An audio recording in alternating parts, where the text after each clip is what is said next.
I'm 81 years old, and it took me this long to understand what I was losing while I still had it.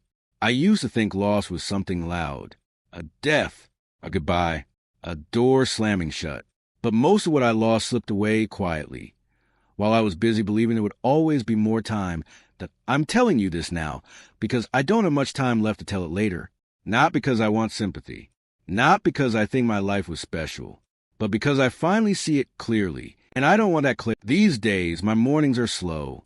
I wake up before the sun most days, not because I need to, but because sleep doesn't hold me like it used to. The house is quiet in a way that feels permanent. I sit at the kitchen table with a cup of coffee I don't really enjoy anymore, and I listen to the refrigerator hum. And sometimes that's the loudest sound I hear all day. I think about time a lot now, not in a poetic way, more like counting what's left instead of what's past. When you're young, time feels like something you spend. At my age, it feels like something that's already been spent for you, and you're just waiting to see the receipt. I don't tell this story to make sense of my life. That part is already done. I'm telling it because there are things I wish I had noticed while they were still happening. When I was younger, in my 20s and 30s, I didn't feel careless. That's important to say. I wasn't reckless. I wasn't cruel. I wasn't chasing some wild dream and abandoning everyone along the way.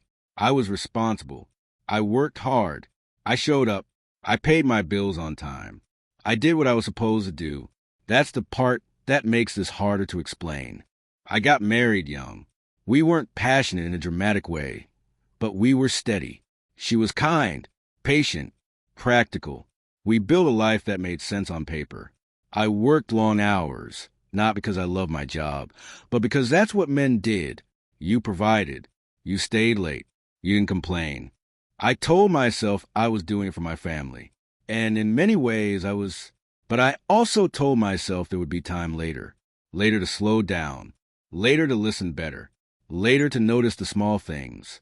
Later became a habit. Our days followed a pattern. Wake up early.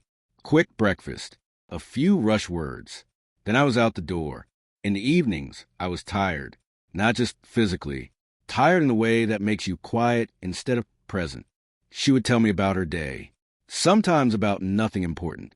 A conversation at the store. Something she read. A worry she didn't quite know how to say out loud. I nodded. I half listened.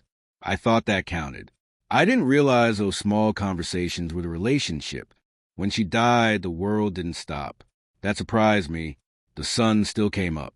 People still went to work. Cars still passed by the hospital windows. After the funeral, people checked in, then less often, then not at all. That's not bitterness. That's just how it goes. I didn't lose everything all at once. I lost it in pieces, in delays, in distractions, in the quiet assumption that tomorrow would always be available.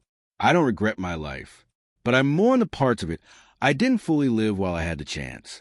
I'm 81 now. I know what I'm losing when it's gone. I just wish I had known it sooner.